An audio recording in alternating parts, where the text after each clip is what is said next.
আচ্ছা, নেক্সট যেটা বলতেছিলাম সেটা হচ্ছে আমাদের, হ্যাঁ, এই যে পর্যন্ত সেন্সর পটেনশিয়াল পর্যন্ত হয়েছে। এখন সব সময় মাথায় রাখতে হবে এটা কোনোভাবেই উল্টা করলে হবে না, বা হচ্ছে গুলাই ফেললে হবে না। সেটা হচ্ছে আমাদের যে অ্যাকশন পটেনশিয়াল আমরা পড়বো, কার কার পড়বো, cardiac muscle action. Turn off your audio please, চারটায় অফ অফ করো। আচ্ছা, so action potentials of ventricles, atrium and Parkinson system, এই তিনটা আমরা একসাথে পড়বো, কারণ এদের অ্যাকশন পটেনশিয়ালস মোটামুটি 95% ক্ষেত্রে সেম। তো যতটুকু ডিফারেন্স আছে ততটুকু আমাদের লাগবে না, আবারও বলতেছি, তো যতটুকু ডিফারেন্স আছে ততটুকু লাগবে না। তো আমরা ইউজুয়ালি দুইটা অ্যাকশন পটেনশিয়াল পড়বো, কার্ডিয়াক মাসলের দুইটা অ্যাকশন পটেনশিয়াল পড়বো, এটা মাথায় গেঁথে রাখো। আবারও বলতেছি, কার্ডিয়াক অ্যাকশন পটেনশিয়ালের দুইটা, কার্ডিয়াক মাসলের দুইটা অ্যাকশন পটেনশিয়াল পড়বো, মাথায় গেঁথে রাখো। সেটা হচ্ছে, একটা হচ্ছে atrium, ventricular and Parkinson system, এই তিনটা হচ্ছে এক। Atrium, ventricular and Parkinson system, atrium, ventricular and Parkinson system, এদের action potential same. And SA নোডের যেমন স্পেশালাইজ কিছু আছে এসএ নোড, সেই এসএ নোডের অ্যাকশন পটেনশিয়াল বা পেসমেকারের অ্যাকশন পটেনশিয়াল ডিফারেন্ট। সো আমাদের এই দুইটা আজকে শেষ করতে হবে। হুম, এখন আসো। সো বিষয়টা হচ্ছে, এই যে টিস্যুস গুলো আছে অ্যাট্রিয়া, ভেন্ট্রিকলস এন্ড পার্কিনসন, এই তিনটার ক্ষেত্রে অ্যাকশন পটেনশিয়াল আমাদের লং ডিউরেশনের। কেন? সো কত ডিউরেশন? ইউজুয়ালি অ্যাকশন পটেনশিয়াল আমাদের অ্যাট্রিয়াম ক্ষেত্রে 150 মিলি সেকেন্ড হয়। আচ্ছা, ডিউরেশনটা তোমরা বুঝতে পারছো, আমাদের নিচে তো থাকে ডিউরেশন, তাই না?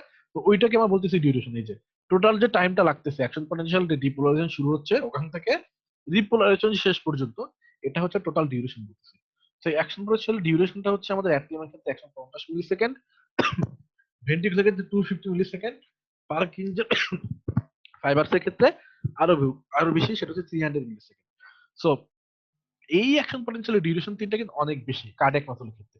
তুমি যদি এটা যদি নার্ভের সাথে কম্পেয়ার করো বা স্কেলেটাল মাসলের সাথে কম্পেয়ার করো, তাহলে কিন্তু দেখবা যে কত বেশি। নার্ভ এন্ড স্কেলেটাল মাসলে action potential usually 1 to 2 millisecond. So একটা জিনিস খেয়াল রাখো, recall the duration of action potential কিন্তু also determines the duration of refractory periods. আশা করি তোমরা যারা রিফ্লেক্টরি পিরিয়ডস বুঝছো তারা কিন্তু এই জিনিসটা বুঝতে পারছো যে এই কথাটার মানেটা কি। হ্যাঁ, এই কথাটার মানেটা কি?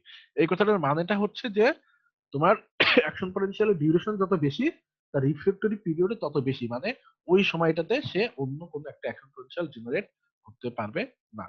ওকে, আচ্ছা, এরপরে হচ্ছে আমাদের যে টপিকটা আমরা পড়বো এখন, সেটা হচ্ছে, আচ্ছা,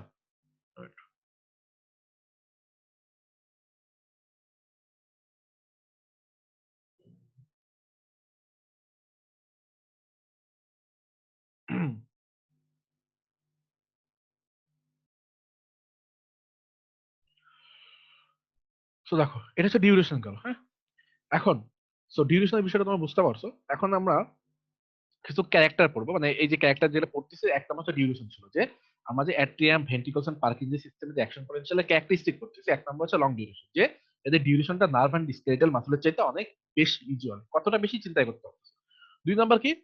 দুই নাম্বার হচ্ছে এদের একটা স্টেবল রেস্টিং মেমব্রেন পটেনশিয়াল থাকে, যে অ্যাট্রিয়া, ভেন্ট্রিকল এন্ড পার্কিনসন সিস্টেমের একটা কনস্ট্যান্ট রেস্টিং মেমব্রেন পটেনশিয়াল থাকে, যেটা খুবই ইম্পর্টেন্ট। ওকে, কনস্ট্যান্ট রেস্টিং মেমব্রেন পটেনশিয়াল থাকবে, কোনো রেঞ্জ থাকবে না, একদমই কনস্ট্যান্ট। এটা হচ্ছে একটা ক্যারেক্টারিস্টিক। আর তিন নাম্বার ক্যারেক্টারিস্টিকটা যেটা মোস্ট ইম্পর্টেন্ট এবং তোদের যেটা বুঝতে হবে, যেটা আমরা পড়াবো, সেটা হচ্ছে প্ল্যাটু। প্ল্যাটুটা কি?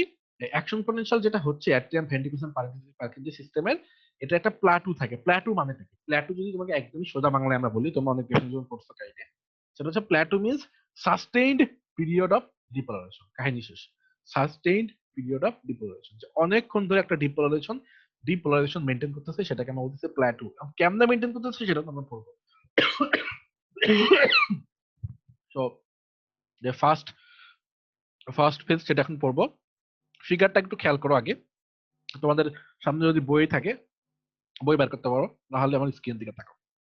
সো এটা হচ্ছে আমাদের atrium, ventricles and Purkinje fibres এর অ্যাকশন পটেনশিয়াল। সুন্দর মতো খেয়াল করো, এটা হচ্ছে আমাদের মিলি সেকেন্ড, আমাদের টাইম এটা হচ্ছে মিলি ভোল্ট, আর এইটা হচ্ছে আমাদের আয়ন্স গুলার কখনকার পারমিএবিলিটি বেশি। দেখো কখনকার পারমিএবিলিটি বেশি।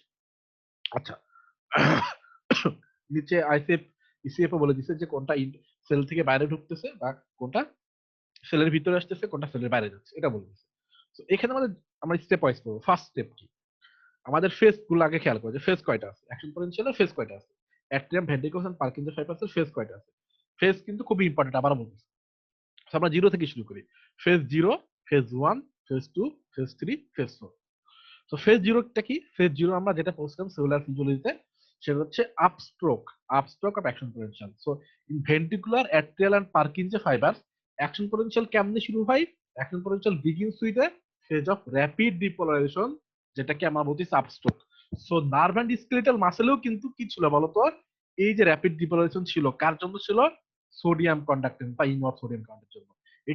এখানেও কিন্তু এক্ষেত্রেও সেম, সেই ইনওয়ার্ড যে সোডিয়াম কারেন্টটা সেটাই কিন্তু আমাদের ডিপোলারাইজেশনকে ইনডিউস করতেছে, through which, through activation of voltage gated sodium channel. তো যখন আমাদের সোডিয়াম, জিএনএ মানে কি, জিএনএ মানে হচ্ছে conductance of sodium channel, conductance of sodium channel. তো যখন কন্ডাক্টেন্স অফ সোডিয়াম চ্যানেল বাড়তেছে, সো আমাদের ইনওয়ার্ড সোডিয়াম ঢুকতেছে সেলের ভিতরে, ওই ইনওয়ার্ড সোডিয়াম ঢোকার কারণে আমাদের মেমব্রেন পটেনশিয়ালটা কি হচ্ছে, থ্রেশহোল্ড কে রিচ করতেছে এবং আপস্ট্রোক অফ অ্যাকশন পটেনশিয়াল জেনারেট করতেছে। ওকে, সো এক্ষেত্রে দেখো সুন্দর মতো আপস্ট্রোকটা কি সুন্দর কার্ভ, একদম স্ট্রেট। এটা আমাদের ইনওয়ার্ড সোডিয়াম কারেন্টের জন্য শুধুমাত্র এবং শুধুমাত্র সোডিয়াম কারেন্ট। এই যে দেখো ফার্স্ট স্টেপটা কি, ইনওয়ার্ড সোডিয়াম কারেন্টের জন্য শুধুমাত্র আমাদের ফেজ জিরো বা আপস্ট্রোক অ্যাকশন পটেনশিয়াল। এবং একটা মজার জিনিস খেয়াল করো, নার্ভ অ্যান্ড স্কেলেটাল মাসলের ক্ষেত্রে যেটা হয়েছিল আমরা সেলুলার ফিজিওলজি যেটা পড়ছিলাম, ওটা মেইনলি নার্ভ অ্যান্ড স্কেলেটাল মাসলের আমরা অ্যাকশন পটেনশিয়াল পড়ছি। ওখানেও যেটা ছিল, আবারও বলতেছি যে সেলুলার ফিজিওলজিতে আমরা যে অ্যাকশন পটেনশিয়াল পড়ছি সেটা হচ্ছে নার্ভের জন্য এন্ড স্কেলেটাল মাসলের জন্য। এখন আমরা পড়তেছি কার্ডিয়াক মাসলের জন্য, যে দুইটা পড়বো সে দুইটা কার্ডিয়াক মাসলের জন্য। সো তিনটার বেসিক জিনিস সেম, বাট একটু একটু ডিফারেন্স আছে। সো এখানে যেটা হচ্ছে দেখো, নার্ভ অ্যান্ড স্কেলেটাল মাসলের মতোই কিন্তু আমাদের সোডিয়াম একটা লেভেলে এসে দেখছো +20 মিলিভোল্টে এসে থেমে গেছে, বা তার অ্যাক্টিভেশন গেটটা ক্লোজ হয়ে গেছে, সে কিন্তু তার ইকুইলিব্রিয়াম যে মেমব্রেন পটেনশিয়াল সেটাকে রিচ করতে পারতেছে না। এটা কিন্তু সেম জিনিসটা মাথায় রেখো। তো আমাদের phase zero is gone, done. So এখন আসো ফেজ স্টেপ টু। তো স্টেপ টুটা কি, আচ্ছা তোমাদের এই যেগুলো এই জিনিসটা পাওয়া লাগবে না, ডিভি বাই ডিটি এটা পড়ার কোনো প্রয়োজন নাই, এটা হচ্ছে ফিজিওলজিস্টদের জন্য, আমাদের এত মলিকুলার লেভেলে লাগবে না, এই পর্যন্ত পড়বা। ওকে, আমি যেটুকু পড়লাম ডিসক্রাইব করলাম এইটুকু পড়বা, এনাফ। আচ্ছা ফেজ ওয়ানটা কি, ফেজ ওয়ানটা হচ্ছে ইনিশিয়াল রিপোলারাইজেশন। বলতেছি ইনিশিয়াল রিপোলারাইজেশন, দেখো ফেজ ওয়ানটা কিন্তু খুবই শর্ট। আবারও বলতেছি ফেজ জিরো ডিপোলারাইজেশন কত বড়, ফেজ ওয়ান যে ডিপোলারাইজেশন খুবই শর্ট। এই যে ফেজ টু আসতেছে পরে, নার্ভ অ্যান্ড স্কেলেটাল মাসলে কিন্তু আমাদের ফেজ টু ছিল না, দেখছে এটা কিন্তু ডিফারেন্স।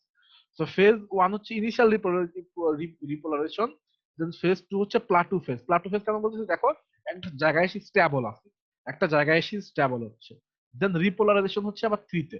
তুমি বলতে পারো যে ভাইয়া ওয়ানও কি রিপোলারাইজেশন, থ্রি কি রিপোলারাইজেশন? ইয়েস, ওয়ানও রিপোলারাইজেশন, থ্রিও রিপোলারাইজেশন, বাট এটা হচ্ছে এটাকে বলে ইনিশিয়াল রিপোলারাইজেশন, এটাকে বলে সাস্টেইনড বা অনেক বড় একটা রিপোলারাইজেশন, যেটা হচ্ছে আমাদের মেইনলি পটাশিয়াম আয়ন করতেছে, তাই না? সো এখন আসো যে ইনিশিয়াল রিপোলারাইজেশন কি জন্য হচ্ছে, ইনিশিয়াল যে রিপোলারাইজেশন কেন হচ্ছে, আমাদের যে ফেজ ওয়ান এটা কেন হচ্ছে বুঝতে হবে খুব ভালো। সো ইনিশিয়াল রিপোলারাইজেশন মেইনলি দুইটা কারণে ক্ষেত্রে হয়, হ্যাঁ সেটা দেখো। সেটা হচ্ছে আমাদের ইনিশিয়াল রিপোলারাইজেশনের জন্য বা যে কোনো রিপোলারাইজেশনের জন্য কি করতে হবে বলতো, দেখি কি ক্রাইটেরিয়াটা কি, সেটা হচ্ছে একটা আউটওয়ার্ড কারেন্ট থাকতে হবে। তুমি চিন্তা করো ডিপোলারাইজেশনের একমাত্র কি ক্রাইটেরিয়া কি বলতো, সেটা হচ্ছে ইনওয়ার্ড কারেন্ট থাকতে হবে বা ইনওয়ার্ড সোডিয়াম যেটা পাচ্ছি।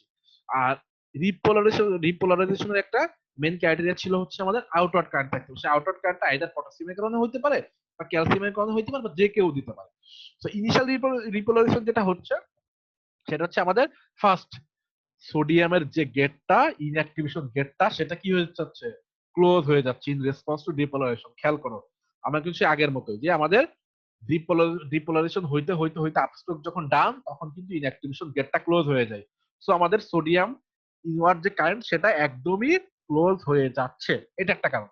আচ্ছা সেকেন্ড কারণ কি, সেটা হচ্ছে আমাদের আউটওয়ার্ড পটাশিয়াম কারেন্ট, সেটা খেয়াল করো আউটওয়ার্ড পটাশিয়াম কারেন্ট। ওকে, সো এখন দেখো আমাদের স্টেজ টুটা ইনিশিয়াল রিপোলারাইজেশন, সেটা শুধুমাত্র আউটওয়ার্ড পটাশিয়াম কারেন্টের জন্য হবে, খেয়াল করবে। সো কি জন্য হচ্ছে, আমাদের জিরো থেকে আমাদের সোডিয়াম চ্যানেল বন্ধ, ইনঅ্যাক্টিভেশন গেট ক্লোজ, ডান। এখন শুধুমাত্র পটাশিয়াম একটু বাহির হওয়া শুরু করতেছে, পটাশিয়াম একটু বাইর হওয়া শুরু করতেছে। এখানে এক নম্বর ফেজের যে কারেন্টটা সেটা এখানে দেখায় নাই, হ্যাঁ এটা কিন্তু কনফিউজ হয়ে না, এটা এখানে দেখায় নাই। এখানে শুধুমাত্র পটাশিয়াম এই যে সেলের ভিতর থেকে বাইরে যাচ্ছে, পটাশিয়াম সেলের ভিতর থেকে বাইরে যাচ্ছে।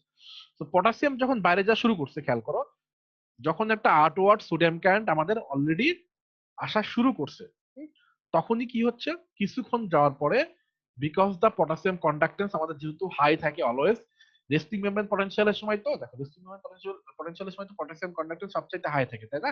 ডিপোলারাইজেশনের সময় কি হয়, সোডিয়াম ভোল্টেজ গ্রেড ওপেনটা যেহেতু ওপেন হয়ে যাচ্ছে, এটা এতটাই বেশি থাকে যে পটাশিয়াম যে চ্যানেলটা বা পটাশিয়াম যে গেটটা সেটাকে সে সাপ্রেস করে রাখছিল। আমি কিন্তু গতদিন বলছিলাম যে ডিপোলারাইজেশনের সময় যে পটাশিয়াম যে বাইরে ফ্লো হইতে পারতেছে না, কারণটা কি? কারণটা হচ্ছে ইনওয়ার্ড কারেন্ট এতই বেশি থাকে যে বাকি সবকিছুকে সাপ্রেস করতে পারে।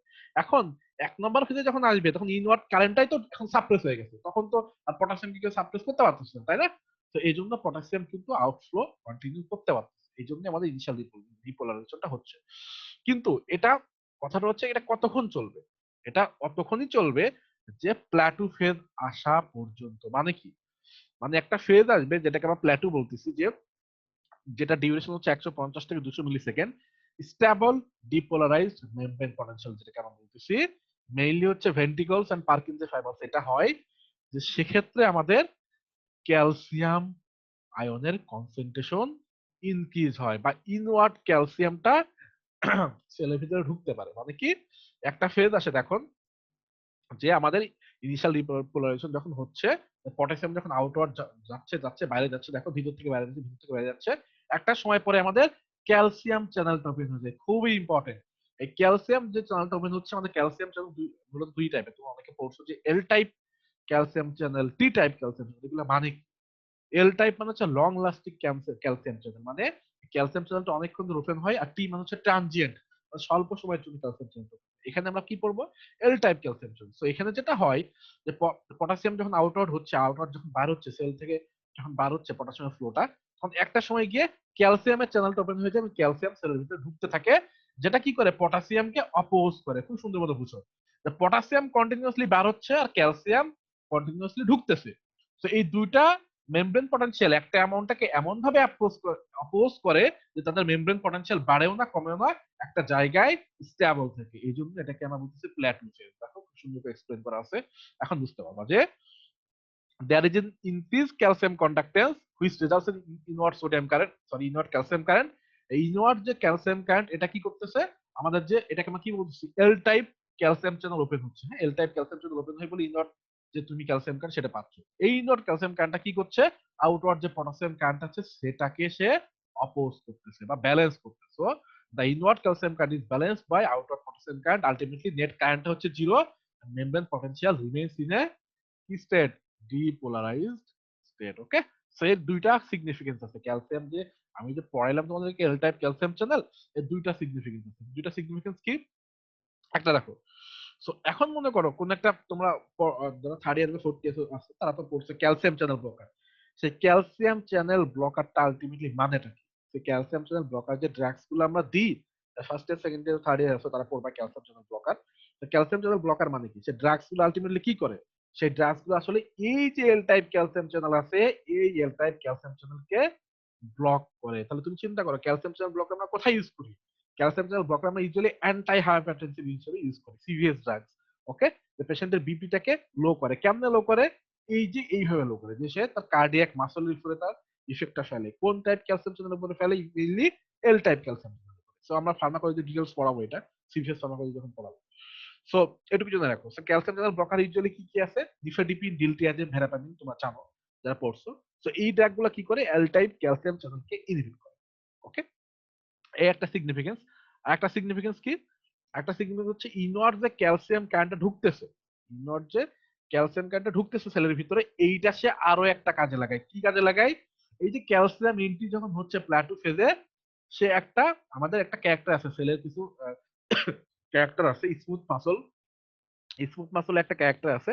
সেই ক্যারেক্টার হচ্ছে আমাদের সেলের ভিতরে যখন ক্যালসিয়াম ঢুকতেছে, সেলের ভিতরে যখন ক্যালসিয়াম ঢুকতেছে সে সেটাকে পজিটিভ ফিডব্যাক দেয় আরো বেশি ক্যালসিয়াম সেলের ভিতরে ঢোকানোর জন্য। মানে this calcium entry during the plateau of action potential initiates the calcium release of more calcium from intercellular stores for excitation, contraction, coupling. এই জিনিসটা এক্সাইটেশন, কন্ট্রাকশন, কাপলিং জিনিসটা কি, এটা আমরা দুই একদিন পরে পড়াবো ক্লাসে। যে আমাদের যে মাসল আছে, আমরা যেটা মেইনলি ভাগ করি, তাই স্মুথ মাসল হচ্ছে, স্মুথ মাসলের যে মেকানিজম গুলো আছে সেই স্মুথ মাসলের মেকানিজমের ভিতরে আমাদের যে কন্ট্রাকশন মেকানিজম আছে, সেই কন্ট্রাকশন মেকানিজমে আমরা মেইনলি পড়বো, যে হচ্ছে এই এক্সাইটেশন, কন্ট্রাকশন, কাপলিংটা কি। ওকে, আচ্ছা, তো আমরা মাসলকে কয় ভাগে ভাগ করতে পারি বলো তো, ব্রডলি কেউ একজন আমাকে বলো। স্ট্যাটেড, নন স্ট্যাটিক, স্মুথ, তোমরা কি পড়ছো আমাকে বলো, কেউ একজন বলো যে আমরা মাসলকে ইউজুয়ালি কয় ভাগে ভাগ করতে পারি।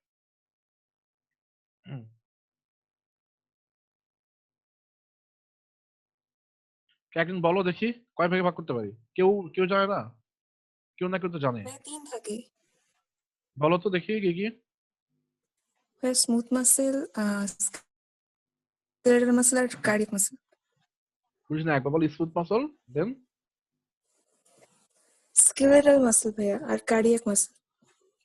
আচ্ছা, সো তুমি হালকা কাছাকাছি গেছো। সো তুমি যেটা বলছো স্কেলেটাল মাসল, স্মুথ মাসল আর কার্ডিয়াক মাসল। তো কার্ডিয়াক মাসলটা কি ধরনের মাসল বলো? আমরা যে কার্ডিয়াক মাসল আর ভাইয়া special type of muscle. Cardiac muscle না স্কেলেটাল মাসল, এই দুটোকে একসাথে কি মাসল বলি? Striated muscle. Exactly, striated muscle. Okay, এটাই বলতে যাচ্ছি। তো এই যে আমাদের মেকানিজমটা আছে, যে আমরা স্মুথ মাসল কেমনে কন্ট্রাকশন হয় এন্ড হচ্ছে কার্ডিয়াক মাসল কেমনে কন্ট্রাকশন হয়, এটা খুবই ইম্পর্টেন্ট। এটা এমএসকি বা মাস্কুলোস্কেলেটাল সিস্টেম যেটা বলি, ওখানে আমরা স্কেলেটাল মাসল হচ্ছে কেমনে কন্ট্রাকশন হয় সেটা আমরা মেকানিজম পড়াবো। এখানে কার্ডিয়াক মাসলে কেমনে কন্ট্রাকশন হয়, স্মুথ মাসলে কেমনে কন্ট্রাকশন হয় সেটা আমরা পড়াবো। তো এই যে জিনিসটা আমাদের দরকার, এক্সাইটেশন এন্ড কন্ট্রাকশন কাপলিং হচ্ছে আমাদের মাসল কন্ট্রাকশনের জন্য প্রয়োজন হচ্ছে। ওকে, তো এই মাসল কন্ট্রাকশনের জন্য কি লাগে বলো? তোমাদের বেসিক আইডিয়া থেকে তোমরা বলতে পারো যে আমাদের মাসল কন্ট্রাকশনটা মেইনলি কার জন্য হচ্ছে? ক্যালসিয়ামের জন্য হচ্ছে, তাই না? ক্যালসিয়ামটা তো ভিতরে ঢুকতে হবে, শরীরের ভিতরে ঢুকতে হবে না, ক্যালসিয়ামটা কিন্তু ভিতরে ঢুকতে হবে। সেই ক্যালসিয়ামটাকে কে ইনডিউস করে? এই যে প্লাটুর সময় যে ক্যালসিয়াম কারেন্টটা ভিতরে ঢুকতেছে, সে কি করবে? আরো বেশি বেশি পজিটিভ ফিডব্যাক দেওয়ার মাধ্যমে আরো বেশি বেশি ক্যালসিয়াম সে রিলিজ করবে। রিলিজ যখন করবে তখন আমাদের আলটিমেটলি এক্সাইটেশন, কন্ট্রাকশন, কাপলিং এর মাধ্যমে মাসল কন্ট্রাকশনটা হয়। তো আমরা ডিটেইলস এটা পড়বো কার্ডিয়াক মাসল কন্ট্রাকশন। আচ্ছা, এখন আসো আমাদের রিপোলারাইজেশন ফেজটা। তো রিপোলারাইজেশন ফেজটা কিন্তু অলরেডি আমার একটা ছিল, শর্ট রিপোলারাইজেশন ফেজ ছিল 1, হচ্ছে 2, এখন হচ্ছে 3। তো এইটা আমাদের মেন রিপোলারাইজেশন ফেজ। তো এখন এখানে কি হচ্ছে? তো এই রিপোলারাইজেশনটাকে আমরা কি বলতেছি? Rapid repolarization. এটা কিন্তু ইম্পর্টেন্ট টার্ম, হ্যাঁ। ফেজ 1 এর ক্ষেত্রে যে রিপোলারাইজেশন সেটাকে আমরা বলি ইনিশিয়াল রিপোলারাইজেশন, এন্ড ফেজ 3 এর ক্ষেত্রে এটাকে আমরা বলি র্যাপিড রিপোলারাইজেশন। আচ্ছা, এটা কতটুকু পর্যন্ত এক্সটেন্ড করে? আমাদের till resting membrane potential. So resting membrane পটেনশিয়ালে যাওয়ার আগ পর্যন্ত আমাদের রিপোলারাইজেশনটা চলতে থাকে। আচ্ছা, সো এখন আমি একটা কথা আগেও বলতে, জেনারেলাইজ কথা, যে রিপোলারাইজেশন তুমি কাকে বলতেছো? যে যখন আমাদের আউটওয়ার্ড কারেন্টসটা গ্রেটার দ্যান ইনওয়ার্ড কারেন্টস, তখন আমাদের ইউজুয়ালি রিপোলারাইজেশন হয়। তো এখান থেকে খেয়াল করো আমাদের রিপোলারাইজেশন কেমন হচ্ছে। আমাদের ফেজ 2 তে যে প্লাটু গেইন করছিল, কারণ কার জন্য প্লাটুটা হচ্ছিল? মেইনলি ইনওয়ার্ড ক্যালসিয়াম কারেন্ট ভিতরে ঢুকছিল, এই জন্য কিন্তু আমাদের প্লাটুটা ক্রিয়েট হয়েছিল, যে আউটওয়ার্ড পটাশিয়াম কারেন্টকে কেউ না কেউ ব্যালেন্স করতেছে। কিন্তু বিষয়টা হচ্ছে ক্যালসিয়াম কারেন্ট তো সারা জীবন ঢুকতে পারবে না। এই ক্যালসিয়াম কারেন্টের যখন ইনওয়ার্ড ক্যালসিয়াম কারেন্টের যখন রিডাকশন হবে বা ডিক্রিজ হবে, তখনও কিন্তু আউটওয়ার্ড পটাশিয়াম কারেন্ট সে কিন্তু ফ্লো করতেই থাকবে, করতেই থাকবে। তো আলটিমেটলি আমাদের যেটা হচ্ছে সেটা হচ্ছে, দেখো, ইনওয়ার্ড ক্যালসিয়াম কারেন্ট এই যে ফেজ 2, ইনওয়ার্ড ক্যালসিয়াম কারেন্ট কিন্তু একটা সময় পরে কমে যাচ্ছে, ওকে। কিন্তু আউটওয়ার্ড পটাশিয়াম কারেন্ট কিন্তু ফ্লো হওয়া বেড়ে যাচ্ছে, এর কিন্তু কোনো কমাকমি নেই। দেখো, ক্যালসিয়াম কারেন্ট আগে যেভাবে ঢুকতেছিল এখন কিন্তু সেভাবে ঢুকতেছে, বাট আউটওয়ার্ড যে পটাশিয়াম কারেন্ট, এটার কিন্তু কোনো কমাকমি নাই, সে কিন্তু আউটওয়ার্ড ফ্লোটা চলতে আছে। তো আলটিমেটলি আমাদের রিপোলারাইজেশনটা কেন হচ্ছে, এই যে র্যাপিড রিপোলারাইজেশনটা কেন হচ্ছে, সেটা হচ্ছে আউটওয়ার্ড পটাশিয়াম কারেন্টের জন্য। ওকে, আউটওয়ার্ড পটাশিয়াম কারেন্টের জন্য। তো একটা সময় পরে -85 মিলিভোল্ট যখন হচ্ছে, দেখো, -85 মিলিভোল্ট যখন হচ্ছে, তখন কিন্তু আমাদের একটা সময় পরে পটাশিয়াম তার ইকুইলিব্রিয়াম পটেনশিয়াল অ্যাচিভ করে ফেলছে, তখন কিন্তু আমাদের রেস্টিং মেমব্রেন পটেনশিয়াল অ্যাচিভ করলো। তো এখানে একটা জিনিস খেয়াল করো, আমাদের হচ্ছে নার্ভ এন্ড স্কেলেটাল মাসলের ক্ষেত্রে রেস্টিং মেমব্রেন পটেনশিয়াল বোধহয় -75 মিলিভোল্ট ছিল। ওকে, -75 মিলিভোল্ট ছিল। এক্ষেত্রেও কিন্তু আমাদের -75 মিলিভোল্টই আছে। সো রেস্টিং মেমব্রেন পটেনশিয়ালটা কিন্তু ইউজুয়ালি মোটামুটি রেঞ্জটা সেম থাকে, হ্যাঁ, রেঞ্জটা সেম থাকতেছে। সো আমাদের রিপোলারাইজেশনের পরে যেটা বললাম, রিপোলারাইজেশনের পরে একটা সময় এসে আমাদের রেস্টিং মেমব্রেন পটেনশিয়াল যখন অ্যাচিভ করে, তখন হচ্ছে আমাদের রিপোলারাইজেশন ফেজটা আলটিমেটলি শেষ হয়। সো দেখো এখানে যেটা বলতেছে, রিপোলারাইজেশনটা আলটিমেটলি কখন আমাদের ড্রাইভিং ফেজটা শেষ হচ্ছে, বা আমাদের যে ড্রাইভিং ফোর্স পটাশিয়াম যে আউটওয়ার্ড ফ্লো হচ্ছে, এটা কখন শেষ হবে? At the end of the phase 3, the outward potassium current is reduced because repolarization brings the membrane potential closer to the potassium equilibrium potential, thus decreasing the driving force on potassium. So আশা করি বিষয়টা বুঝতে পারছো যে কি বলতেছে। সেটা হচ্ছে আমাদের পটাশিয়াম ইকুইলিব্রিয়াম পটেনশিয়াল কত ছিল, সেটা হচ্ছে -85 ছিল। তো এটা দেখো, এটা কিন্তু খেয়াল করো, এই যে -60, -70, -80, এখানে কিন্তু আমাদের হচ্ছে ইয়াটা রেস্ট্রিক্ট মেমব্রেন পটেনশিয়ালটা -75 ছিল, ঠিক আছে, বাট এই যে এই রেঞ্জটা এটা কিন্তু এখানে -85, এখানে কিন্তু -85, তো এখানে কিন্তু -85 থেকে দেখাইছে, -85 থেকে দেখাইছে। তো এখানে কিন্তু -85 থেকে যদি দেখাই, তাহলে পটাশিয়ামের ইকুইলিব্রিয়াম পটেনশিয়াল কিন্তু অ্যাচিভ হওয়া পর্যন্ত তার আউটওয়ার্ড কারেন্ট ফ্লোটা ছিল, এটা খেয়াল করো, তার আউটওয়ার্ড কারেন্টের যে ফ্লো সেটা কিন্তু ছিল। তো নার্ভ অ্যান্ড স্কেলেটাল মাসলে যেটা হয়েছিল, নার্ভ অ্যান্ড স্কেলেটাল মাসলে আমাদের যে ফিগারটা ছিল, ওই ফিগারে কিন্তু -75 মিলিভোল্ট থেকে আমাদের রেস্টিং মুভমেন্ট পটেনশিয়ালটা শুরু হয়েছিল, খেয়াল করবা, -75। তো -75 কোথায় হবে, এই জন্য এখানে। তো এখান থেকে কিন্তু আমাদের রেস্টিং মুভমেন্ট পটেনশিয়ালটা শুরু হয়েছিল, এই জন্য নার্ভ অ্যান্ড স্কেলেটাল মাসলে আমাদের হাইপার পোলারাইজেশন নামে একটা ফেজ পাইছিল, হাইপার পোলারাইজেশন নামে একটা ফেজ পাইছিল। তবে তোমাকে যেটা বলতে চাচ্ছি, ফিগার করে যদি ফিগারে যদি বোঝাই তাহলে ক্লিয়ার হবে, সেটা হচ্ছে খেয়াল করো। তো এটা হচ্ছে আমাদের, মনে করো নার্ভ অ্যান্ড স্কেলেটাল মাসলের ক্ষেত্রে, আর এটা হচ্ছে আমাদের অ্যাট্রিয়া ভেন্ট্রিকুলাস এন্ড পার্কিনসন্স ক্ষেত্রে। তো নার্ভ অ্যান্ড স্কেলেটাল মাসলে আমাদের যে রেস্টিং মেমব্রেন পটেনশিয়াল, এটা আমরা -75 মিলিভোল্ট স্ট্রিক্টলি ধরছি, স্ট্রিক্টলি -75 মিলিভোল্ট ধরছি, -75 মিলিভোল্ট। তো যেটা হচ্ছে আমাদের -75 মিলিভোল্ট থেকে যখন শুরু হবে, থ্রেশহোল্ড পটেনশিয়াল যখন অ্যাচিভ হবে, থ্রেশহোল্ড পটেনশিয়াল কোথায় অ্যাচিভ হয় বলতো, -60 মিলিভোল্টে অ্যাচিভ হয়, নার্ভ অ্যান্ড স্কেলেটাল মাসলের কথা কিন্তু বলতেছি, ওকে। সো -60 তে শুরু হয়। তো থ্রেশহোল্ড পটেনশিয়াল যখন অ্যাচিভ করবে তখন স্টিপ একটা কার্ভ আমরা পাই, তাই না, আমরা কতদিন পড়াইছি। তো রেস্টিং মুভমেন্ট পটেনশিয়াল এখানে কত, -75। কিন্তু পটাশিয়ামের ইকুইলিব্রিয়াম পটেনশিয়াল কত ছিল বলো, পটাশিয়াম ইকুইলিব্রিয়াম পটেনশিয়াল ছিল -85, -85। তো যেটা হচ্ছে সেটা হচ্ছে আমাদের রেস্টিং মেমব্রেন পটেনশিয়াল অ্যাচিভ করার পরেও আমাদের একটা কি ছিল, হাইপার পোলারাইজেশন ফেজ ছিল নার্ভ অ্যান্ড স্কেলেটাল মাসলের ক্ষেত্রে, তাই না। আর কার্ডিয়াক মাসলের ক্ষেত্রে যেটা হচ্ছে, কার্ডিয়াক মাসলের এই রেস্টিং মেমব্রেন পটেনশিয়াল হচ্ছে -85 টু 90 মিলিভোল্ট, -85 টু 90 মিলিভোল্ট। এটা আমি বলতে প্রথমে ভুলে গেছি। So -85 two 90 millivolt. সো মনে করো -85 টু 90 মিলিভোল্ট যদি হয়, তো ডিরেক্ট যখন থ্রেশহোল্ড পটেনশিয়ালটা আসতেছে, দেন যখন রিপোলারাইজেশন হবে, পটাশিয়াম কি করতেছে বলতো, তার ইকুইলিব্রিয়াম পটেনশিয়ালটা আলটিমেটলি অ্যাচিভ করতেছে, অ্যাচিভ করার পরে কিন্তু ব্যালেন্স হয়ে যাচ্ছে। সো রেস্টিং মুভমেন্ট পটেনশিয়াল -85 হওয়ার কারণে যেটা হচ্ছে, তার হাইপার পোলারাইজেশন স্টেটটা আমরা পাচ্ছি, হাইপার পোলারাইজেশন যে ফেজটা থাকে সেটা নার্ভ অ্যান্ড স্কেলেটাল মাসলে, সেটা কিন্তু আমরা কার্ডিয়াক মাসলে পাচ্ছি না, ওকে। আশা করি তোমরা বুঝতে পারছো। সো এই জিনিসটা আমার হচ্ছে বোঝানোর দরকার ছিল, এইটুকু আমাদের ডান। তো দেখো, সো এইটা শেষ, আমাদের কার্ডিয়াক মাসল অ্যাকশন পটেনশিয়াল ডান।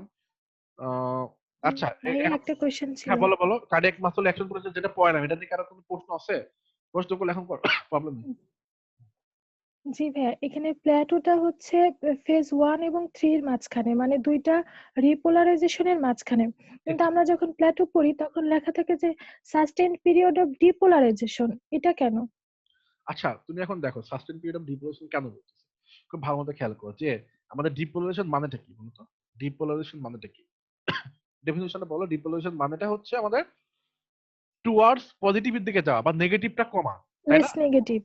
হ্যাঁ, সো লেস জি ভাইয়া। Negative, very good. এখন একটা জিনিস খেয়াল করো, এইটা হচ্ছে মানে -80 মিলিভোল্ট। সো আমরা যাচ্ছি উপরে, যাচ্ছি উপরে, যাচ্ছি, পুরোটাই ডিপোলারাইজেশন হচ্ছে। তো এখানে মনে করো +20 মিলিভোল্টে অ্যাচিভ করছি, ওকে। এখন +20 মিলিভোল্টে যে অ্যাচিভ করছি, এখন যদি তুমি নিচে নামো, এখন যদি তুমি নিচে নামো, তাও কিন্তু প্লাসেই থাকতেছে কিছু সময়, তাই না, 0 পর্যন্ত প্লাসেই থাকতেছে। কিন্তু কথা হচ্ছে রিপোলারাইজেশনের ডেফিনিশনটা কি ছিল, রিপোলারাইজেশনের ডেফিনিশনটা ছিল হচ্ছে আবার টুয়ার্ডস নেগেটিভের দিকে যাওয়া, ওকে, টুয়ার্ডস নেগেটিভের দিকে যাওয়া, এবং দুইটা জিনিস কিন্তু ছিল, টুয়ার্ডস নেগেটিভের দিকে যাওয়া সেটা হচ্ছে কন্টিনিউয়াস হইতে হবে এবং র্যাপিড হইতে হবে। এখানে খেয়াল করো যে ইনিশিয়াল যে রিপোলারাইজেশন, এটা কেন বলতেছি, তো ইনিশিয়াল রিপোলারাইজেশন এই জন্য বলতেছি যে 1 নম্বর ফেজে কিন্তু শুধুমাত্র শুধুমাত্র পটাশিয়াম কারেন্টের আউটওয়ার্ড ফ্লো হচ্ছে, কোনো কোনো কারেন্ট ইনওয়ার্ডলি আসতেছে না, আমার কথা বুঝতে পারছো, মানে কোনো কারেন্ট ভিতরে ঢুকতেছে না। আর ডিপোলারাইজেশন মানে কি, ডিপোলারাইজেশন মানে হচ্ছে তোমার অবভিয়াসলি ইনওয়ার্ড কারেন্ট থাকতে হবে, ইনওয়ার্ড কারেন্ট না থাকলে সেটাকে আমরা ডিপোলারাইজেশন বলবো না, ওকে। তো এখন সেই ইনওয়ার্ড কারেন্টটা তো অবভিয়াসলি সেটা বেশি হইতে পারে আউটওয়ার্ডের চাইতে, বা অ্যাটলিস্ট আউটওয়ার্ডকে অপোজ করতে হবে, সেই ক্ষমতাটুকু তার থাকতে হবে। এখন 1 নম্বর ফেজে যেটা হচ্ছে দেখো, 1 নম্বর ফেজে ইনিশিয়াল রিপোলিউশন কেন বলছি, শুধুমাত্র পটাশিয়ামের আউটফ্লো থাকে, এখানে কিন্তু কোনো ক্যালসিয়াম ভিতরে ঢুকতেছে না। ওকে, সো তুমি যতটুকু ডিপোলারেশন অ্যাচিভ করছিলা সেটা কিন্তু অলরেডি নামতে শুরু করছে। তুমি এটা বলতে পারো যে ভাই নেগেটিভ হয় নাই, বাট নেগেটিভ দিকে যাচ্ছে তো, এই জন্য আমরা এটা রিপোলারেশন বলি, কারণ নেগেটিভ দিকে যাচ্ছে 1, আর নাম্বার 2 শুধুমাত্র আউটওয়ার্ড কারেন্ট, কোনো ইনওয়ার্ড কারেন্ট নাই। আর এটাকে আমরা সাস্টেন ডিপোলারেশন বলতেছি এজন্য, বা প্লাটো বলতেছি এজন্য যে তোমার আউটওয়ার্ড পটাশিয়াম আছে ঠিক আছে, বাট ইনওয়ার্ড ক্যালসিয়ামের পরিমাণটা অনেক বেশি, যেই কারণে সেটা কিন্তু পটাশিয়ামকে কি করতে পারতেছে, পটাশিয়ামকে অপোজ করতে পারতেছে, এবং সে কিন্তু নেগেটিভ হচ্ছে না, মোর নেগেটিভ হচ্ছে না। খেয়াল করো, এটা কিন্তু একদমই প্ল্যাটো ফেজ, মানে সে কিন্তু মোর নেগেটিভ হচ্ছে না। বুঝতে পারছো আমার কথা? সে কিন্তু মোর নেগেটিভ হচ্ছে না, কারণ তার অলওয়েজ একটা গ্রেটার ইনওয়ার্ড কারেন্ট ঢুকতেছে। তো ইনওয়ার্ড কারেন্ট ঢোকাটাকে আমরা এই জন্য বলতেছি যে এটাকে সাস্টেইন ডিপোলারাইজেশন। এখন যতক্ষণ পর্যন্ত ইনওয়ার্ড কারেন্ট ঢুকবে ততক্ষণ পর্যন্ত আমাদের প্ল্যাটোটা থাকবে, যখন ঢুকবে না তখন আবার তার রিপোলারাইজেশনটা শুরু হয়ে যাবে। সো ইনওয়ার্ড কারেন্ট ঢোকাটাই আমাদের হচ্ছে মেইন কথা। ওকে, জি ভাইয়া, বুঝতে পারছি। আর আর আর কোনো প্রশ্ন আছে কার্ডিয়াক অ্যাকশন পটেনশিয়াল নিয়ে? কারণ এই যে কার্ডিয়াক অ্যাকশন যদি বুঝো, হ্যাঁ, এই যে কার্ডিয়াক অ্যাকশন পটেনশিয়াল যে যদি বুঝো, এবং লাস্ট দিন আমাদের যে সেলুলার ফিজিওলজি পড়াইছিলাম, এবং এরপরে যে এসএনওর এর যে অ্যাকশন পটেনশিয়ালটা পড়াবো, এই তিনটা অ্যাকশন পটেনশিয়াল যদি বুঝো তোমরা অনেক কেস সলভ করতে পারবে। হ্যাঁ, তো কেস তো ডিরেক্টলি এইভাবে আসবে না যে কখন কোনটা ঢুকে, তোমার তো একটা কেস দিয়ে আসবে, একটা ডিজিজ আসবে, বাট এই জিনিসগুলো যদি বুঝো কখনো ভুল হবে না। আচ্ছা, রেস্টিং মেমব্রেন পটেনশিয়াল তো আমি বললাম, এই রেস্টিং মেমব্রেন পটেনশিয়াল কি হচ্ছে, আলটিমেটলি আমাদের রিপোলারেশন হয়ে রেস্টিং যে কন্ডিশনে সেখানে আমাদের পৌঁছাচ্ছে, এবং আলটিমেটলি এবং আবার স্টেবল কন্ডিশনে চলে আসতেছে, যেখানে আমাদের ইনওয়ার্ড এন্ড আউটওয়ার্ড কারেন্টটা ইকুয়াল হয়ে যাচ্ছে, তাই না? আচ্ছা, সো এটা আমি আর বলবো না, এটা অনেক পড়ানো হয়েছে, রেস্টিং মেমব্রেন পটেনশিয়াল সম্পর্কে অনেক ডিটেইলস পড়াইছি। এখন আসো SA nodal action potential. Action potential চিন্তা এসএ নোড, এটা খুবই ইম্পর্টেন্ট, এবং ডিফারেন্সটা কি এটা আমাদেরকে আগে পড়তে হবে। হ্যাঁ, তো ডিফারেন্সটা কি আমরা এটা আগে শেষ করি। দেখো, এসএ নোডের অ্যাকশন পটেনশিয়ালটা খেয়াল করো, পিকটা দেখো, দেখছো পিকটা কিন্তু অনেক সুন্দর এটার চাইতে, এবং এখানে কিন্তু কোনো জিরো ফেজ কিন্তু ঠিকই আছে, খেয়াল করো জিরো ফেজ কিন্তু ঠিকই আছে, কিন্তু এখানে কিন্তু সব অন্যরকম খেলা, যেটা আমি বলবো 1 and 2 কিন্তু অ্যাবসেন্ট, 1 and 2 আর টোটালি অ্যাবসেন্ট, 0, 3, 4। এখন দেখো এটা আমাদের মজার পড়া, কনসেন্ট্রেশন দরকার। এখন এসএনএর অ্যাকশন পটেনশিয়াল আগে আমাদের আলাদা জিনিস কি কি আছে, সেটা হচ্ছে এসএনএর বিশেষত্ব কি। এসএনএর বিশেষত্ব হচ্ছে অটোমেটিসিটি, মানে এইটা অ্যাকশন পটেনশিয়াল স্পন্টানিয়াসলি জেনারেট করতে পারে, স্পন্টানিয়াসলি জেনারেট করতে পারে কোনো ইনপুট ছাড়া, number 1। Number 2, resting membrane potential unstable. আগে যেটা আমরা পড়লাম active and ventricular action potential, সেটা কিন্তু স্টেবল, এক্ষেত্রে resting membrane potential totally unstable. Okay, আর নাম্বার 3 কি, এর কোনো প্ল্যাটু নাই। খুব সুন্দর ডেফিনিশন। তাহলে এখন আসো, এর যে ফেজ জিরো, এই ফেজ জিরোটাকে আগের মতো আপস্টক অ্যাকশন পটেনশিয়াল বলতেছি, কিন্তু কথাটা হচ্ছে আগে যে অ্যাকশন পটেনশিয়াল আমরা পড়ছিলাম লাইক নার্ভ এন্ড স্কেলেটাল মাসলে এন্ড অ্যাট্রিয়াম ভেন্ট্রিকলসে কি ছিল, র্যাপিড একটা স্টিপ ছিল, র্যাপিড একটা কার্ভ ছিল, স্টিপ একটা কার্ভ ছিল, কিন্তু এই যে এসএনওর অ্যাকশন পটেনশিয়ালে কোনো স্টিপ কার্ভ নাই। কারণটা কি? কারণটা হচ্ছে আমাদের যে আপস্ট্রোক অফ অ্যাকশন পটেনশিয়াল এসএনওরে, সেটা কার কারণে হয়, ক্যালসিয়াম কারেন্টের কারণে হয়, নট সোডিয়াম কারেন্ট। এটা কিন্তু আবারও বলতেছি, এটা হচ্ছে শুধুমাত্র ক্যালসিয়াম কারেন্টের কারণে হবে, both L type and T type calcium কারেন্টের কারণে হবে। সো এখন দেখো আমি আবার বলি, খেয়াল করো, এই যে দেখো ফিগারটা দেখো, আমাদের ফার্স্ট যে স্টেপ সেটা হচ্ছে আমাদের জিরো, এই যে এখান থেকে। ওকে, সো এই থ্রেশহোল্ড পটেনশিয়াল যখন অ্যাচিভ করে, আবার বলতেছি 4 নম্বর স্টেপটা তো পরে বলবো, থ্রেশহোল্ড পটেনশিয়াল যখন অ্যাচিভ করে, সোডিয়াম কারেন্ট যখন থ্রেশহোল্ড পটেনশিয়াল অ্যাচিভ করে, তখন ক্যালসিয়াম চ্যানেল ওপেন হয়। আর একবার বললাম, থ্রেশহোল্ড পটেনশিয়াল যখন ওপেন হয়, এই যে এটা হচ্ছে থ্রেশহোল্ড পটেনশিয়াল, এটা এটা এর পয়েন্টটা, থ্রেশহোল্ড পটেনশিয়াল যখন অ্যাচিভ হয় তখন ক্যালসিয়াম চ্যানেল ওপেন হয়। ক্যালসিয়াম চ্যানেল কি কি আছে, T type and L type. So calcium channel যখন দুইটাই ওপেন হয় তখন আমাদের আপস্ট্রোক অফ অ্যাকশন পটেনশিয়াল পাচ্ছি। আবার বলতেছি অ্যাট্রিয়াম এন্ড ভেন্ট্রিকুলে কিন্তু আপস্ট্রোক অফ অ্যাকশন পটেনশিয়াল কার কারণে পাইছিলাম, সোডিয়াম কারেন্টের কারণে, টোটালি ইনওয়ার্ড সোডিয়াম কারেন্টের কারণে। আমাদের নার্ভ এন্ড স্কেলেটাল মাসলেও তাই পাইছিলাম, টোটালি ইনওয়ার্ড সোডিয়াম কারেন্টের কারণে, বাট এসএ নোডে টোটালি পাচ্ছি ইনওয়ার্ড ক্যালসিয়াম কারেন্টের কারণে। খুব ভালো মতো খেয়াল করবো। ওকে, এটা কিন্তু একটা স্ট্রিপ না, মানে এত বড় কিন্তু আমরা অ্যাকশন পটেনশিয়াল পাই না, ছোট্ট একটা অ্যাকশন পটেনশিয়াল পাইছি, কারণ এই ইনওয়ার্ড ক্যালসিয়াম কারেন্টের যত ফোর্স সোডিয়ামের ফোর্সের মতো অত বেশি না, বা অত বেশি ক্যালসিয়াম আমাদের এন্ট্রি করতে পারে না। সো আমরা যেটা পাচ্ছি অতটা স্টিপ কার্ভ পাই নাই, বাট স্টিল একটা আপস্ট্রোক অফ অ্যাকশন পটেনশিয়াল আমরা পাইছি। ওকে, এটা বোঝাটা খুব ইম্পর্টেন্ট। তো এরপরে আসো, এটা জিরো, চলো জিরো ফেজের পরে কি 1 and 2 totally absent. So 1 and 2 আমাদের ফেজ অ্যাবসেন্ট। 3টা কি? 3 হচ্ছে রিপোলারাইজেশন আগের মতোই। সো ওই যে আগের যে আমাদের myocardial cell active and ventricles পড়ছিলাম, এখানেও কিন্তু রিপোলারাইজেশন যে হচ্ছে এসি নোডে টোটালি কার কারণে হচ্ছে? পটাসিয়ামের কারণে। ওকে? পটাসিয়ামের যে আউটওয়ার্ড কারেন্ট সেটাই কারণে আমাদের repolarization of SA nodal action potential হচ্ছে। খেয়াল করো, এই যে দেখো সুন্দর মতো আমাদের কিন্তু 0 এরপরে 3, এই 3 যে ছিল দেখো rapid repolarization of action potential due to outward potassium current same. So 0, then 1 and 2 are totally absent, then 3. এরপরে যে রিপোলারাইজেশনটা হচ্ছে এটাই মোস্ট ইম্পর্টেন্ট। এই ফেজ 4 ডিটারমাইন্স আর হার্ট রেট। আমরা বলছি এটা কেন ইম্পর্টেন্ট? ফেজ 4 ডিটারমাইন্স আর হার্ট রেট। এই ফেজ 4 এর উপর ডিপেন্ড করে আমাদের হার্ট রেট কত হবে। সো পেশেন্টের যখন 3 একটা আমাদের যখন হচ্ছে একটা সেলে যে কার্ডিয়াক মাসলের যে এসএ নোড যে আমাদের এসএ নোডের যখন রিপোলারাইজেশন যখন হচ্ছে, এর পরের স্টেপ কিন্তু এই যে ফেজ 4 যেটাকে আমরা বলতেছি স্পন্টানিয়াস রিপোলারাইজেশন। আবার বলতেছি এই রিপোলারাইজেশন যদি না হয়, শেষ না হয়, এই ফেজ 4 কিন্তু শুরু হবে না। এখন আসো ফেজ 4টা আমরা পড়বো। এটা হচ্ছে মোস্ট ইম্পর্টেন্ট অ্যাকশন পটেনশিয়ালে এসএ নোডের। সেটা হচ্ছে দেখো, এটাকে আমরা কি বলতেছি? Spontaneous depolarization of pacemaker potential. So SA node কে তোমরা পেসমেকার বলি জানোই। So phase 4 is the longest portion of the SA node action potential. So SA node action পটেনশিয়ালে ফেজ 4 লংগেস্ট ছিল, বুঝতেই পারতেছো অনেক বড়। এখন এই ফেজটাই আমরা যে এসএ নোড আমরা বললাম যে অটোমেটিসিটি একটা ক্যারেক্টার আছে। অটোমেটিসিটি মানে কি? অটোমেটিসিটি মানে হচ্ছে এসএ নোডের হচ্ছে স্পন্টানিয়াসলি অ্যাকশন পটেনশিয়াল জেনারেট করার ক্ষমতা আছে কোনো রকম ইনপুট ছাড়া। এটাকেই বলতেছি অটোমেটিসিটি। তো এই ফেজটার কারণে সে অটোমেটিসিটিটা পাই। হ্যাঁ, এখন এই ফেজ 4 আমাদের হচ্ছে যে মেমব্রেন পটেনশিয়ালটা -60 মিলিভোল্ট থাকে। -60 মিলিভোল্ট থাকে। ওকে? এটা মনে রাখবা। কিন্তু এই 65 মিলিভোল্টে যখন আমাদের হচ্ছে থাকে, এরপর থেকে আলটিমেটলি আমাদের স্লো ডিপোলারাইজেশনটা স্টার্ট হয়। সো তুমি এটা বলতে পারো যে আমাদের এসএ নোডের ক্ষেত্রে রেস্টিং মেমব্রেন পটেনশিয়াল -65 মিলিভোল্ট। এটা বলতে পারো যে আমাদের -65 মিলিভোল্ট হচ্ছে রেস্টিং মেমব্রেন পটেনশিয়াল। এরপর যখন ডিপোলারাইজেশনটা শুরু হচ্ছে, এখানে যেটা হবে স্লো ডিপোলারাইজেশন। মোস্ট ইম্পর্টেন্ট দুইটা কথা। এখানে যেটা হবে সেটা হচ্ছে স্লো ডিপোলারাইজেশন। ওকে? এবং এই ডিপোলারাইজেশন যে হচ্ছে কার কারণে হচ্ছে? সোডিয়াম চ্যানেল ওপেনের কারণে হচ্ছে। খুবই ভালো কথা। সো সোডিয়াম চ্যানেল ওপেনের কারণে যে হচ্ছে, সে আমার কারেন্টটাকে কি বলবো? Inward sodium current. খুবই ভালো কথা, সেটাও বলবো। কিন্তু এই সোডিয়াম চ্যানেল ওই আগের মতো ভোল্টেজ গেটেড সোডিয়াম চ্যানেল না। এই সোডিয়াম কারেন্টটাকে আমরা বলতেছি ইনওয়ার্ড সোডিয়াম কারেন্ট বা inward funny sodium current, IF. F কে আমরা বলতেছি ফানি। কেন? কারণ হচ্ছে এই সোডিয়াম কারেন্টটা differs from that current responsible for the upstroke in ventricular cells. আবারও বলতেছি। সো তুমি চিন্তা করো এই সোডিয়াম কারেন্ট যে ডিফারেন্ট, কেমনে বুঝতেছো? সো আমাদের এসএ নোডে দেখো -65 মিলিভোল্ট। আমাদের ভেন্ট্রিকলে কিন্তু রেস্টিং মেমব্রেন পটেনশিয়াল কত ছিল? -85 আর -90। আর এসএ নোডে কিন্তু -65 হয়ে যাচ্ছে। এখানে রেস্টিং মেমব্রেন পটেনশিয়াল -65। তো -65 এ যখন হয়, রেস্টিং মেমব্রেন পটেনশিয়ালটা যখন -65 এ থাকে, তখন স্লো ডিপোলারাইজেশন শুরু হয়। স্লো ডিপোলারাইজেশন শুরু যখন হচ্ছে, কার কারণে স্লো ডিপোলারাইজেশন হচ্ছে? দেখো স্লো ডিপোলারাইজেশন তুমি কেমনে বলবা, কেমনে বুঝবা যে ভাই আমি কেমনে বুঝবো? এই যে দেখো কার্ভটা দেখো, ডিপোলারাইজেশন কার্ভ কি এরকম হয়? ডিরেক্ট উপরে উঠবে, কিন্তু এটা স্লো, এজন্য কার্ভটা এরকম হচ্ছে। ওকে? সো কার্ভটা যখন এরকম হচ্ছে, কারণটা কি? কারণ হচ্ছে তোমার ইনওয়ার্ড যে সোডিয়াম কারেন্ট, এটা হচ্ছে খুবই স্লো।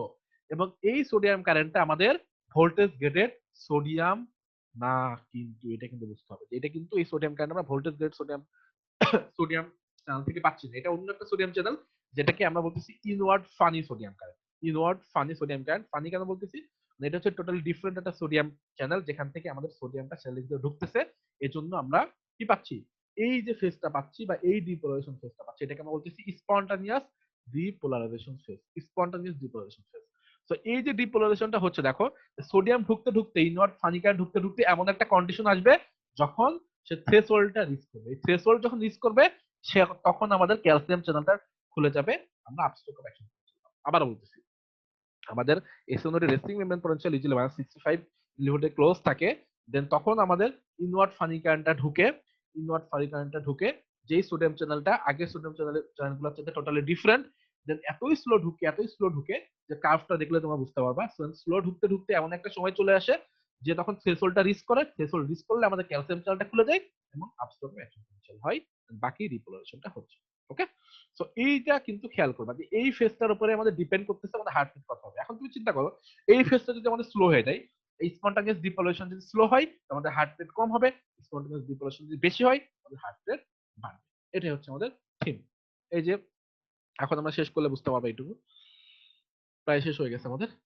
সো এইটা হচ্ছে আমাদের স্পন্টানিয়াস ডিপোলারাইজেশন পাচ্ছি, এবং এটা কেন বলছি ফানি সোডিয়াম কারেন্ট, তাই না? সো অ্যাকশন পটেনশিয়াল এই কথাটা বুঝো যে inward funny current is turned on by repolarization from the preceding action potential, thus ensuring that each action potential in the SO naught will be followed by another action potential. এটা কেন বলতেছি, সেটা মানেটা কি?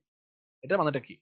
এটার মানেটা হচ্ছে এই যে আমাদের ইনওয়ার্ড যে ফানি কারেন্ট আসতেছে, সোডিয়াম চ্যানেল খুলতেছে, যেটা টোটালি ডিফারেন্ট, যেটার মাধ্যমে ইনওয়ার্ড ফানি কারেন্ট ঢুকতেছে, এই প্রসেসটা কেমনে টার্ন অন হবে, এটার জন্য কথা। কেমনে হবে এই প্রসেসটা টার্ন অন হবে? আগের অ্যাকশন পটেনশিয়াল যখন রিপোলারাইজেশন কমপ্লিট করবে, আবারও বলতেছি, আগের অ্যাকশন পটেনশিয়াল যখন রিপোলারাইজেশন কমপ্লিট করবে অটোমেটিক্যালি, এই জন্য আমরা এটাকে বলি অটোমেটিসিটি। SA node has the ability to কি স্পন্টানিয়াসলি ডিপোলারাইজ। এই জন্য আমরা এটাকে বলতেছি যে রিপোলারাইজেশন যখন আগের অ্যাকশন পটেনশিয়ালে শেষ হয়ে যাবে, অটোমেটিক্যালি ইনওয়ার্ড ফানি কারেন্ট আসা শুরু করবে এবং আমাদের স্পন্টানিয়াস ডিপোলারাইজেশন ফেজ আর ফেজ 4 শুরু করবে। আশা করি তোমরা বুঝছো। ওকে, সো এটা পরে তোর বলার কিছু নাই, যে এই জিনিসটুকু যদি মনে রাখতে পারো তাহলে ফেজ 4 আমাদের ডান। ফেজ 4 মনে রাখতে পারলে আর কোনো প্রবলেম নেই। ওকে, সো এই যে the rate of phase 4 depolarisation আমাদের determinant of the heart rate. যদি রেট অফ ফেজ 4 ডিপোলারাইজেশন বাড়ে, এটা হচ্ছে যদি ফেজ 4 ডিভলিউশন বাড়ে তাহলে কি হবে? থ্রেশহোল্ড আমাদের খুব দ্রুত রিচ করব, এসএ নোড কি করবে? খুব দ্রুত অ্যাকশন পটেনশিয়াল ফায়ার করবে, সো হার্ট রেটটাও বাড়বে। এবং যদি ফেজ যে 4 এর যে ডিপোলারাইজেশন সেটা যদি কমে, তাহলে থ্রেশহোল্ড কি রিচ করতে আরো সময় লাগবে, সো অ্যাকশন পটেনশিয়াল ফায়ার করতে, অরিজিনেট করতে আরো বেশি সময় লাগবে, আমাদের হার্ট রেটটাও কমবে। ওকে, সো এই হচ্ছে আমাদের কথা। এখন লেটেন্ট পেসমেকার, এখান থেকে আমি হচ্ছে নেক্সট ক্লাসে মুভ করব। নেক্সট ক্লাসটা হয়তো পরশুদিন নিব। ওকে, নেক্সট ক্লাস আমরা পরশুদিন নেব ইনশাআল্লাহ। তো এখান থেকে আমরা এই যে কন্ডাকশন ভেলোসিটি বা বাকি যে জিনিসটুকু আছে, খুব বেশি কিছু না এখানে, এটা পড়বো, দেন আমরা পরের টপিকে মুভ করবো। হ্যাঁ, তো আমরা ফিজিওলজি, সিভিএস ফিজিওলজি বুঝতে পারতেছি কতটা ইম্পর্টেন্ট। আমরা একটু সময় নিয়ে শেষ করবো, যেন প্যাথোলজিতে আমাদের এত সময় লাগে না। ওকে, আর একটা কথা আমি বলতে চাই যে যাদের প্রফ আছে, সো তাদের এখন হচ্ছে এতটা পাজল হওয়ার প্রয়োজন নাই, তারা প্রফের জন্য কনসালটেশন করো, প্লাস আমার ক্লাসগুলো কন্টিনিউ করো। ক্লাসগুলো যদি কন্টিনিউ করো, এক দিনে সপ্তাহে 2 থেকে 3টা ক্লাস, 1 ঘন্টা ক্লাস করলে তোমার টাইম খুব বেশি কিল হবে না। মোস্ট ইম্পর্টেন্টলি তুমি ট্র্যাকে থাকবা, মোটিভেটেড থাকবা, এবং যদি সময় পাও, যদি আমি ক্লাস করবো না, সেই 1 ঘন্টা করে এগুলো দেখতে পারো যেটা তুমি পড়াইছি। আর যদি মনে হয় না তোমার 1 ঘন্টাও সময় নেই, তার কোনো প্রবলেম নেই, প্রফের পরে তোমরা এগুলো ইজিলি কভার করতে পারবে। বাট ক্লাস এখন কনসেন্ট্রেশন দিয়ে শুনো, যদি একদিন ক্লাস মিস হয় দেন হচ্ছে পরের দিন শুনো, প্রবলেম নেই। বাট ক্লাসগুলো কন্টিনিউ করে যেন ট্র্যাকে থাকতে পারে। একবার যদি ট্র্যাক থেকে সরে যাও, যদি এরকম মনে করো যে আমি হচ্ছে কিছুদিন গ্যাপ দিয়ে রেকর্ডিং থাক, আমি প্রফের পরে শুরু করবো, তাহলে কিন্তু কখনোই আগের ট্র্যাকে ফিরতে পারবা না। এটাই কিন্তু স্টেপ অন জার্নিতে সবচেয়ে ফ্রাস্ট্রেটিং বিষয়। একবার ট্র্যাক থেকে ছাড়লে ট্র্যাকে কখনো কন্টিনিউ করতে পারবে না। বাট যত কষ্টই হোক, যদি ট্র্যাকটা কন্টিনিউ করতে পারো, তোমাকে কেউ আটকাইতে পারবে না, আই বেট। ওকে, তো সবাই ভালো থাকো। নেক্সট ক্লাস ইনশাআল্লাহ পরশুদিন হবে। আমি টপিকটা আরো একবার বলে দেবো আগামীকাল। টাটা।